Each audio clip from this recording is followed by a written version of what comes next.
Lahat tayo ay naghahanap ng paraan para kumita. Kumakayod araw-araw pero parang di pa rin sapat dahil sa pagsubok ng mataas na inflation rate, madaming kaltas sa sahod, madaming bills na kailangang bayaran. Always living in a paycheck-to-paycheck setting, ika nga.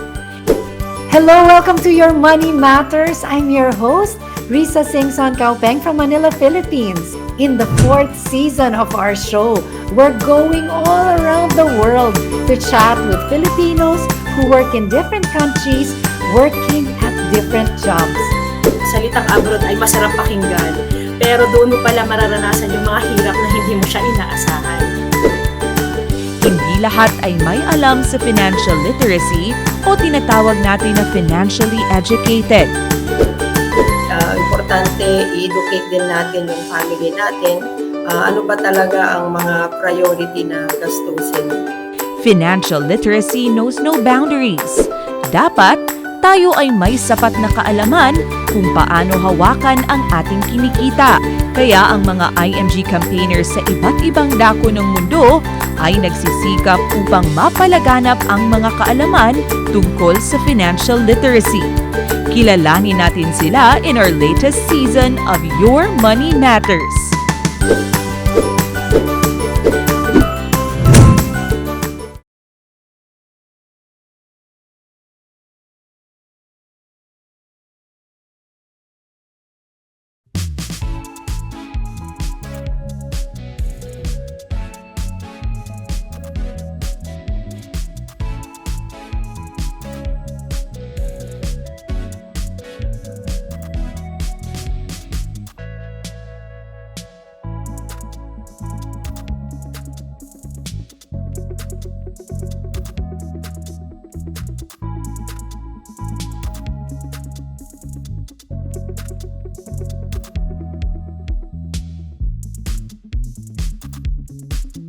We're back sa Your Money Matters. Pero bago natin kausapin ang ating guests, subscribe to our channel and click the notification bell so that you'll be alerted every time we have a new episode. At dahil gusto nating mas marami pang makarinig at matuto sa mga success stories ng ating overseas Filipinos, namimigay ako ng premyo sa mga mapapalad na subscribers ng ating channel. What do you have to do? Subscribe to our channel, click the notification bell, and share an episode and tag 3 friends using the following hashtags: IMG Your Money Matters, IMG Official Channel, at IMG Giveaways. And then fill up the form in the link below.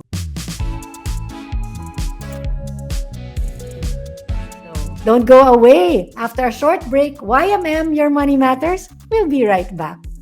Someday, you will get older, slower, grayer, but also wiser, calmer, and freer than ever. At Kaiser, we help you prepare for those years ahead, so you can keep doing what you love with the people that matter the most. Prepare for your future today. Kaiser International Health Group. Welcome back to Your Money Matters, and as promised, our guest is Peter Winston Carmelo na taga Jeddah, Saudi Arabia. Hi, Peter! Hello po, Ma'am Risa. Good day or good afternoon dyan sa Manila kasi dito lunchtime sa Jeddah. Yes, it's good day, good morning, good afternoon, and good evening to How about you? everybody. Okay, Peter, I was reading about your work experience at nalula ako sa career mo. Ikaw ay isang civil engineer at ang dami mong experience. Can you just give us a background of your work experience? What year did you land in Jeddah at paano kang nakapagtrabaho dyan? It was an accident kasi my ex-girlfriend, which is my wife now, kinuha siya ng ate niya papunta dito sa Saudi at the time. And wala akong balak. Siyempre, it's a family siguro decision, and I have also my own life. So all the while, nung nakapag 6 months na siya dito sa Saudi, medyo sabi nga pag nawawalan yung isang bagay na mahal natin, doon mo na-realize na kailangan pala.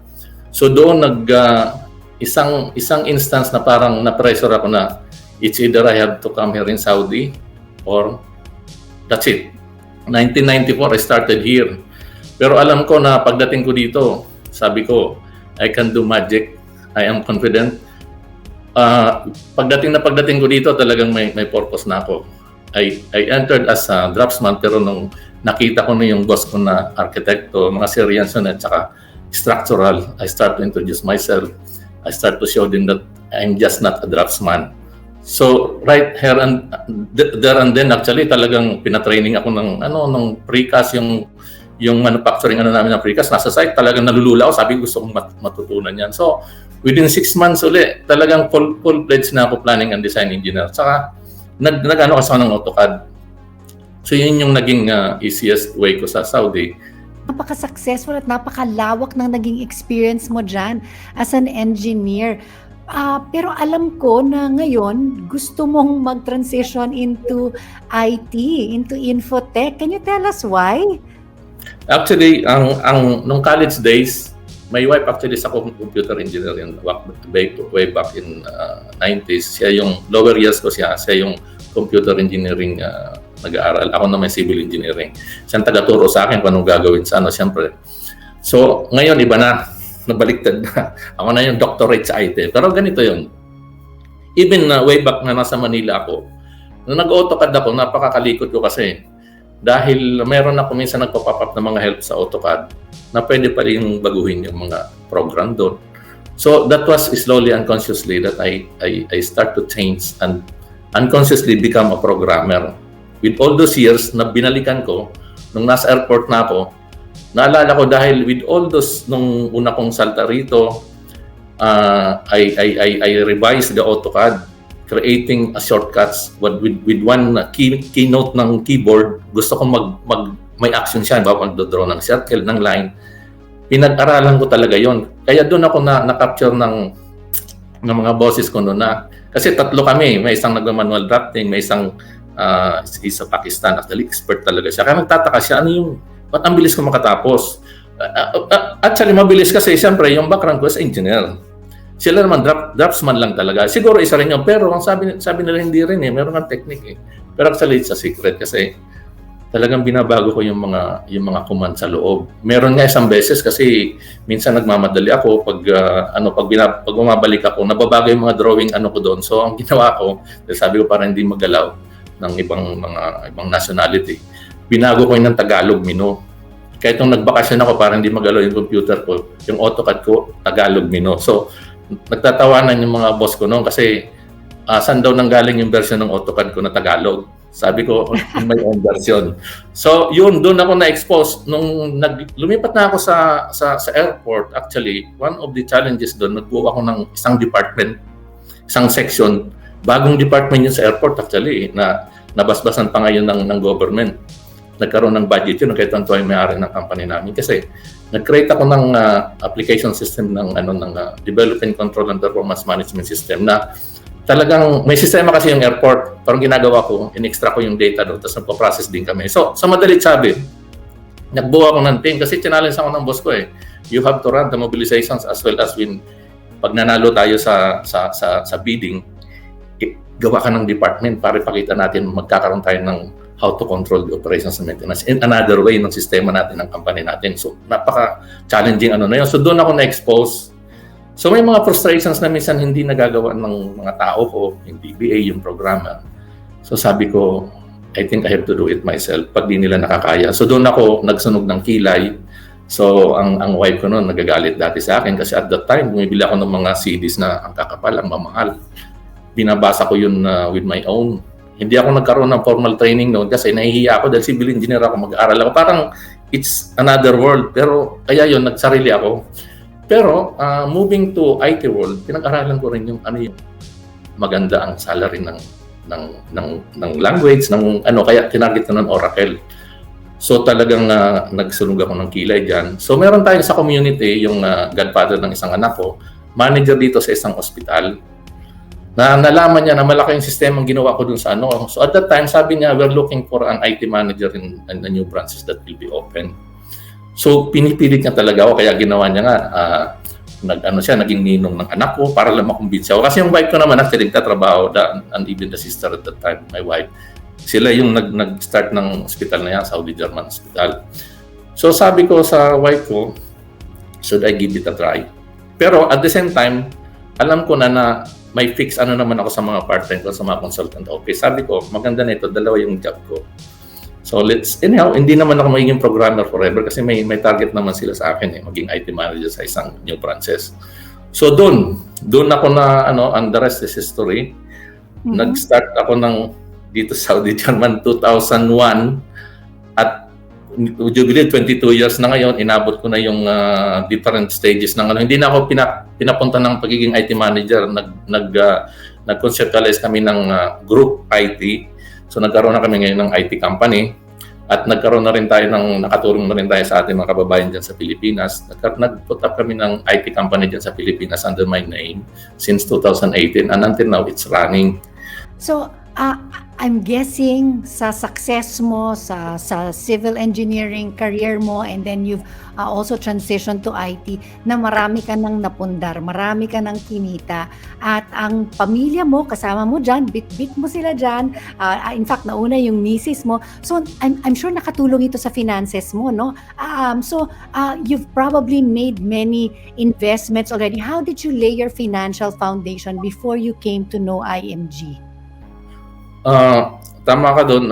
Actually, siguro nga dahil sa one of the best background ng pagiging civil engineer ko yung logic formulation sa planning. So, sa paggawa kasi ng execution ng project, you have to spend time in planning para dire-diretsong execution. So, I am also executing it in my life na dapat ganitong So, I really spend yung planning sa buhay ko.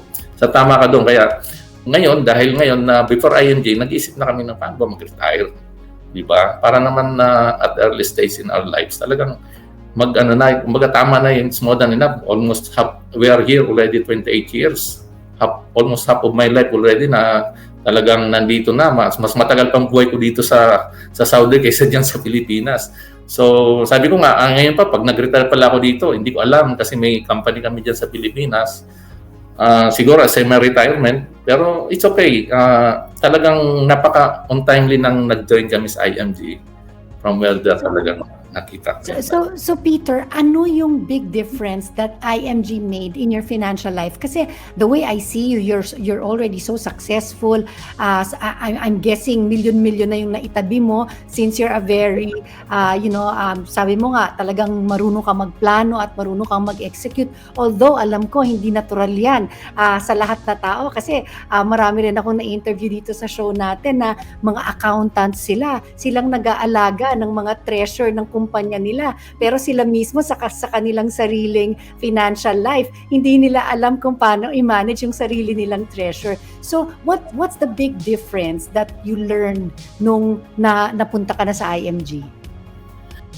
Before IMG, puro kami investment. Yung property ng mga parents namin, hindi ko pa naasikaso.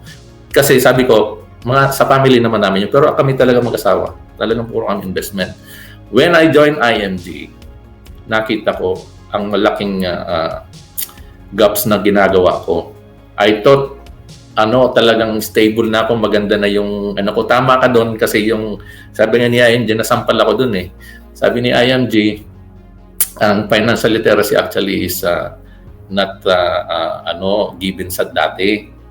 But now, through IMG, it's for everybody. Sa wealthy lang daw dapat lagi. So nakita ko yung sekreto, yung building a solid financial foundation. Nandun ako sa tuktok. Pag gumagawa ko ng bahay, pinapatibay ko yung pundasyon, yung mga hotel, talagang kinocompute ko ng yan. Kasi saka na lang yung finishing. Sa finances, nandun pala ako sa bubong lang ako ng bubong. So naalala ko yung father ko nag-retire, ang mother ko nag-retire. My father is a co-auditor sa Capitolio, sa Northern Samar. Ang ganda ng retirement niya kasi mataas naman ng sweldo niya. Ang mother ko rin sa hospital din na medical administrator. Maganda rin. Nung nag-retire sila, alam ko malalaki ang pera nila. Kaya hindi kami worried mga anak. Kahit ako hindi ko akalain eh. When I am starting already my family, magkakalis na yung panganay ko, na-hospital yung father ko kasi nagkaroon siya ng dementia. Actually, nawala sa kalsada yun eh. Nung na-recover namin, so in-hospital namin. For 11 days, nasa ICU siya. Umiiyak yung mama ko na hindi mailabas. So hindi ako makapaniwala, wala daw silang pera. So at that time, masamang loob ko, nalulungkot ako, na naiinis. Kasi nahiya ako sa misis ko dahil makonsume yung would you believe, at the time, 2011, 500,000 namin, ng ganun-ganun lang. Sabi ko, para tayo mag-start ulit, nahiya ako sa misis ko. Sabi ko, anyhow, it's our obligation being an OFW son. Yun naman inaasahan sa mga siblings. So, it's okay. Sabi ko, it's an intended talaga siguro yan. Pero right there, nagtanda na ako, sabi ko, hindi dapat i-burden yung anak kasi kawawa. What if kung hindi abroad yung anak, di ba, no? Kasi kaya yung kultura natin Pilipino nalulubog sa utang dahil sa paikot-ikot na cycle ng buhay na ganyan pag may nagkakasakit. So nagtanda kami. Kaya bili ng property. Not until nakita ko yung building a solid financial foundation ng IMG, sabi ko mali. Naalala ko yung bad experience ko sa father ko. Tinama ko na yon. Ngayon talagang we are building in a right way. Ang maganda, hindi na magagalaw yung investment ko. So, we are investing in healthcare, in life insurance. Siguro, wala naman kaming utang na yung sabihin mo bad utang. Yung sa mga good utang lang ng mga tulad ng bahay, which is 1 year na lang, malapit na, konting na lang. Pero at the same time, nag-accumulate na kami ng tamang right way building a solid financial foundation, which is, yun ang kulang namin mga OFW. Kaya sa aking mga membership orientations, talagang ang testimony ko, sabi ko, nakita ko na ang problema nating OFW, umuwi tayo talaga ng uluhan. Kahit nga ako, handang-handa na ako, pero not until nakita ko si IMG. Ang layo pa. Pero for the last 3 years, nung nag-join kami dito, we're confident na talagang through IMG talaga, ang laking bagay na tinuro sa amin yung right steps of building a solid financial foundation para pag-uwi, when we don't have anymore, you can say, talagang retire na, we'll be working and living on interest na yung money works for us. At nangyayari na yon unti-unti. 2 na yung sumusweldo sa amin ngayon, yung pera namin, saka ako na lang nagtatrabaho. Pero I'm happy kasi one day, masosurpass na yung kahit yung trabaho ko, yung money works for me. Wonderful. Wow. So, moving forward, Peter, anong taon ang goal niyong mag-asawa or pamilya na makauwi kayo dito sa Pilipinas? And retirement, well, you mentioned a bit about that. You have passive income. Meron kayong kumpanya dito sa Pilipinas. Anong mga plano mo? Before, sabi ko nga, ang kulang ko dati kung paano mag-retire. IMG taught us actually, dito libre ng mga trainings, So, target na ko dati yung mga 10 years, pero ngayon pwede ng 5 years kasi all of my 3 kids already na rin. The eldest graduated already in culinary, tapos medyo nasa entertainment industry ang hilig niya. Yung pangalawa kong anak na civil engineering, 1 year na lang. Yung pangatlo kong anak, architecture, 2 years na lang. So, it's on time dun sa mga target ko na. Tapos yung bunso ko naman, may ladderized yung Lasal sa medicine. So, tinatarget na rin within 5 to 6 years. Meron mga ganun eh. Kaya sabi ko, kaya na ng 5 years kasi actually we accumulated already. At dito naman sa buhay OFW namin, meron kami tinatawag na end of service. So, in every year, ngayon sa status ko, in every year nang spend ko another year, equivalent to 1 month na salary. So, parang may savings na rin, ika nga. So, it's more than enough. Pero ang maganda nun, we want to live, you can say, abundance, financial freedom, ika nga. Kaya ito yung buhay ko sa IMG business na tumutulong ngayon. So, 5 years talaga. Ang sabi ko nga, after retirement, di ko alam kasi may company kami dyan. Pero sabi ko, it's a relaxation time. But ultimately, my retirement is IMG. I want to bless others. I want to inspire others, actually, yung testimony ko. Na in one way or another, napaka-importante ng nandito tayo kay IMG kasi we will never get wrong. Yung gusto natin mga sacrifices kung paano tayo nabubuhay through material world, pahahalagaan talaga natin. IMG lang nagtuturo ng ganun. Lagi kong sinasabi, yung mga anak ko ngayon, talagang aware sila. Lahat kami may top-up, daily top-up, challenge, mutual funds. Sabi ko, at the early stage of 40, mga milyonaryo na kayo, wala na kami intindihin. Kami rin, wala na rin kami intindihin ng mama nyo. So, that's it. Sabi ko, ituturo nyo rin yan sa mga kaklase nyo. O later on, pag nagkapamilya kayo, napaka-importante ng early savings. Kasi pwede kang mag-retire at your early stage. Di tulad namin, medyo nag-google ng napakahabang panahon, Pero mas marami pang OFW dito na 30 years, 35 years, talagang walang plano. Pero naturuan natin kay IMG, nagkaroon sila ng pag-asa. Now, they are earning. Ang sabi ko lagi, kahit umuwi na kayo, meron kayong pension. Basta gawin nyo lang IMG business. So, yun ang kumbaga, vision ko sa retirement. I cannot promise na hindi na magtatrabaho kasi nandun yung company namin. Pero I will really do IMG as my relaxation. Stress-free ka nga. I love to do IMG business for the rest of my life. Kasi mas maganda dito, we prosper others. We bless others. Of course, eventually, we will bless. Yun naman ang pangako lagi ni IMG, you have to bless below. It might as well, automatic naman yun di ba? Yes. Yan ang retirement, yung stress-free, yung ginagawa mo kung anong gusto mo dahil gusto mo siyang gawin. Thank you so much for your time, Peter, and for your story. Maraming salamat for inspiring us at naway marami pang mga OFs gaya mo, lalo na dyan sa Saudi, ay makapagpundar ng tamang financial foundation. Thank you po, Ma'am Risa, at it's opportunity, honored na magkaroon tayo ng sharing din kasi ginagawa naman natin to daily doon. At least ngayon malaking magnitude na talagang yung testimony natin, kailangan magkaroon ng early savings in life, right, building solid financial foundation para may halaga yung pinaghirapan dito sa napakahabang panahon malayo sa pamilya. Yun lang naman ang gusto ni IMG. All of us to go back in Philippines kasi meron tayong sinasandigan na right solid financial foundation. Thank you po. Thank you. Our show is not yet over, so stick around. Your Money Matters. We'll be right back. Over the course of time, International Marketing Group has remained true to its mission of delivering families to financial freedom, providing knowledge that helps Filipinos in building a solid financial foundation and dedicating a noble crusade that will improve the lives of many, not just here in the Philippines, but worldwide. Anchored to its financial literacy campaign, IMG perseveres to educate 30 million Filipinos around the globe by the year 2030 and lead them towards a financially successful life. Its concept that financial education is not just for the wealthy, but for everyone, has successfully brought financial independence to thousands of families, showing the prevailing mindset to become successful in life. The future may hold many uncertainties, but there is certainly no wrong in securing your future and the future financially of your loved ones. IMG has made it happen and keeps making it happen. And I have seen it, which is why in IMG, I believe. I believe in IMG, with you is a bright tomorrow. I believe, and I believe that I can grow leaps and bounds with you. I believe that there's no limit. Niniwala ako. Ala ako niniwala. Nituo ko. Nagtumi sa kayo. Nagatuo ako. Ana Utmin. Mosanlay. Yung credo. Anima mina. Tatasiwasin dito mas. We believe.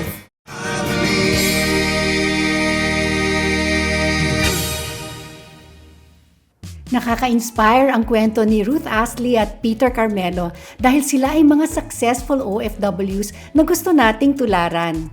Pero kahit naman hindi ganun kalaki ang kita mo, we learn from our show that what's more important is that we learn how to lay the right financial foundation.